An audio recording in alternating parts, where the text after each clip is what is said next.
Frequency Podcast Network. Stories that matter, podcasts that resonate. It is an historic day in Canada and Canadian politics.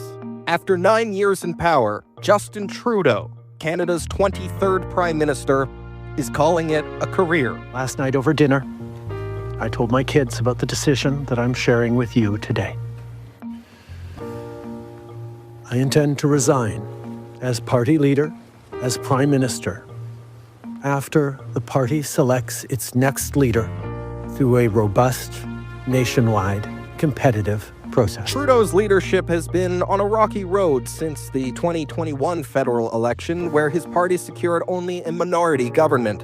And in the past 12 months, the Liberal Party has seen their public support sink to lows not seen in its 150-year history. The Liberals, known as Canada's natural governing party, now seem poised for near annihilation in the next federal election. Trudeau's resignation brings with it more questions than answers. He will stay on as party leader and Prime Minister until the Liberals have chosen a new leader, and it remains unclear when exactly that will be. But one thing we do know for certain, Justin Trudeau is now in his final months as Canada's Prime Minister. I'm David Smith, and this is The Big Story. Cormac MacSweeney is Parliament Hill Bureau Chief for NewsRadio and City News. He joins me now. Hi, Cormac. Hello. So, questions, and not a lot of answers. Let's start at the beginning. Justin Trudeau's announcement this morning had a couple parts to it. What do people need to know? Well, the Prime Minister says that he took the time over the holiday break to reflect on his future and decided that he was going to step away. This comes after months and months of internal pressure from his own team, from his own Liberal MPs, to step away from politics and give the party a better shot in the next election. He said he reflected. He told his kids last night over dinner that he was deciding to step away. He said the country deserves a real choice in the next election, and it became clear to him that if he was having to fight internal battles, that he can't be the best option in that election. So his focus around his resignation speech was mainly about the internal battles that they were having at the Liberal Party. Didn't really talk or address some of the reasons for those internal battles, and that's been the poor polling numbers that have been in place for more than a year, up to 2 years now, where the Liberals have just struggled and have not been able to rebound no matter what they did, and that sort of led to the frustrations from MPs that led to this internal revolt. But nonetheless, that's part of the reason why the Prime Minister said that he was going to be stepping away. Another angle to all of this is that he's proroguing Parliament. He's going to put things on pause in terms of the parliamentary session. We were supposed to see MPs arrive back at the House of Commons late this month. The Conservatives were already angling for a non-confidence vote to happen as soon as January 30th. That's now going to be put off because Parliament is prorogued until March 24th. In that time, there's going to be a leadership race, but the earliest that the government could be taken down by the opposition would roughly be a couple of days after March 24th, so March 26th, when a new throne speech comes out, and whoever the new leader is sets out their vision, and then the opposition parties get to vote on that vision, and all of them have sort of said that they don't believe the Liberals are the right choice anymore, regardless of who's leading, so it looks like we could be heading to a spring election. Right, and what does that mean for the exact timing of that federal election? There is a fixed date in October. It now looks unlikely, if not impossible, the government will actually survive until then. So if they lose that confidence vote in late March, when would that put the election date approximately? Yeah, so let's just clarify as well for listeners that the fixed election date law isn't really binding. It's there to try and give some planning and some stability in when people can expect elections, but it's still at the choice of the Prime Minister going to the Governor General or being toppled by opposition parties in a minority parliament situation, which is what we're in now.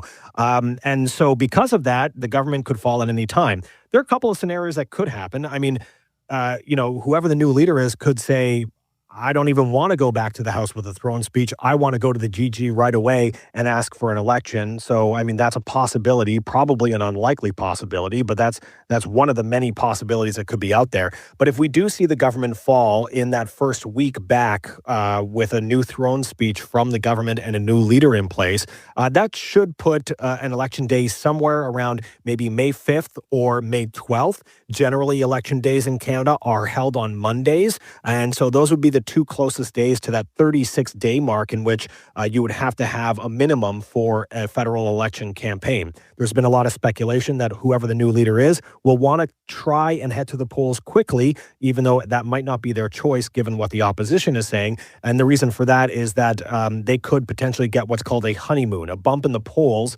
with a new leader. All of the attention over the next couple of months will be on who the Liberals will choose as their next leader.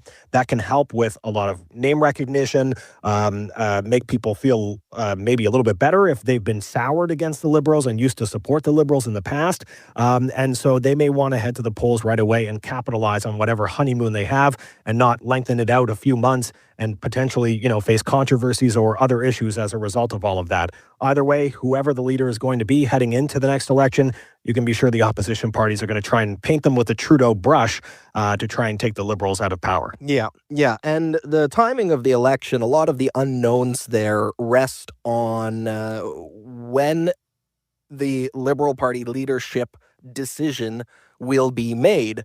And there were a couple options at the Prime Minister's disposal, at the Liberal Party's disposal, ahead of Trudeau's resignation. One of them would have been to have the caucus simply choose a new leader for the party without having a one-person, one-vote, party-wide leadership nomination race across the country.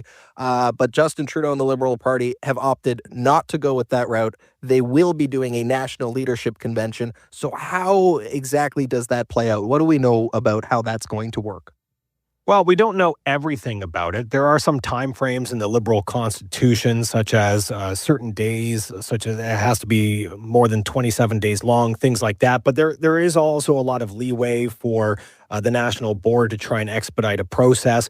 But nonetheless, I think we have to wait and see what the rules are going to be, because the National Board is going to be meeting this week to try and determine timelines and set rules for this leadership race. So I think some potential candidates may announce even before those rules are set to try and get their foot in early and try and start drumming up support as quickly as they can. Others may wait to see what the rules are, because there will be an entrance fee. That might be significant this time around to try and whittle down the list so it's not going to be, a very wide field. But you do have a lot of people who are potentially interested in that position. And so we've been talking for a long time about a lot of names, such as Finance Minister Chrystia Freeland, or I should say former Finance Minister Chrystia Freeland, current Finance Minister Dominic LeBlanc, former Bank of Canada Governor Mark Carney, Transport Minister Anita Anand,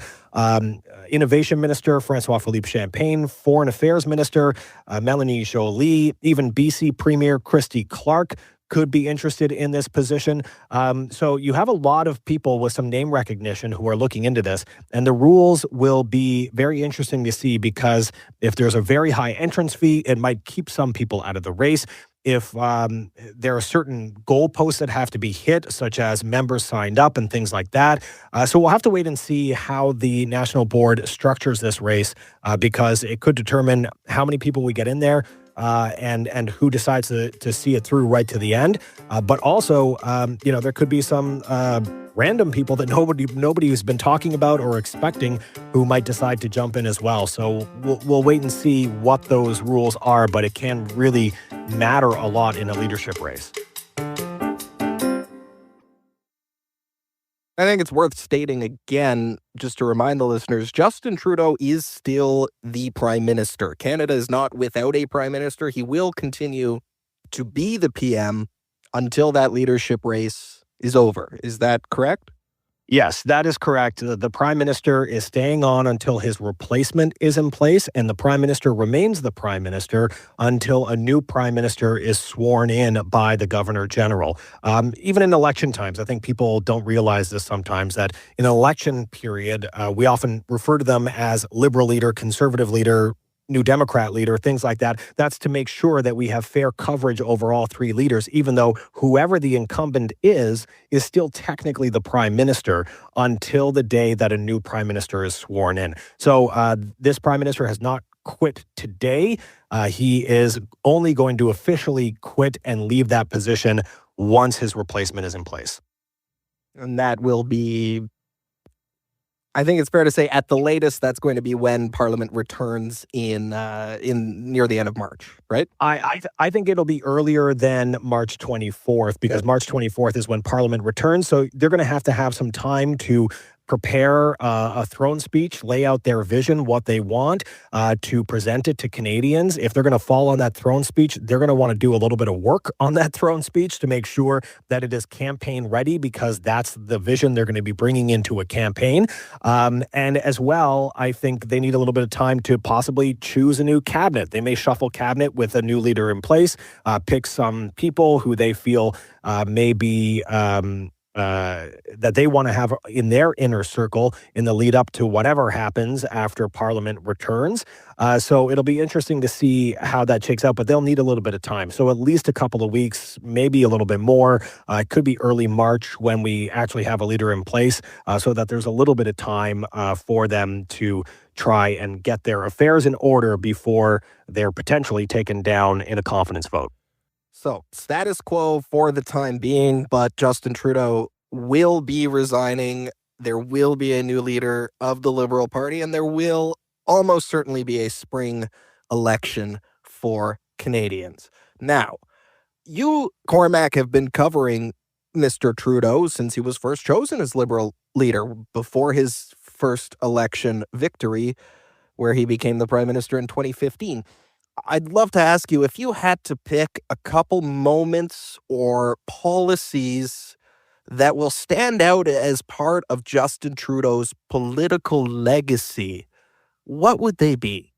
You know, I've heard people who have said, like, oh, nothing's been done during his time in power. And you know what? Like, I don't think that that's true. A lot of stuff has happened, but people may not like it, and people may like it. So it all depends on your perspective of whether these things are good or bad. And that's fair. That's politics. That's Canada. That's a democracy.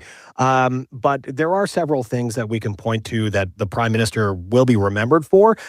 Some of them may be questioned about whether they last through another government, such as the Conservatives, if they're able to take power in the next general election. But if I had to narrow it down, I mean, just, you know, the first thing would be his leadership. At the time, the Liberal Party was in tatters. They had lost a couple of elections. The NDP had formed the official opposition. And there was a lot of talk in that 2015 campaign that the NDP could form government, or could just obliterate the Liberal Party as we knew it before that point.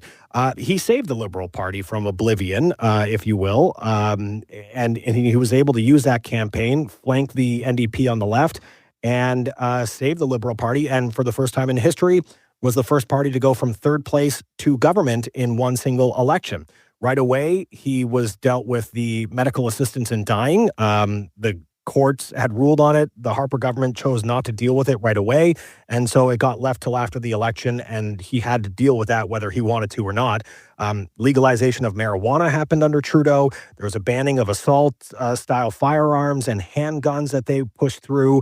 I think every Canadian will remember him as the Prime Minister during COVID, stick handling the pandemic. Of course, that leads as well to his use of the Emergencies Act amid the convoy protest. And that will be a moment, not necessarily a policy, well, also a policy, but a policy choice in a moment that I think many people will remember him for.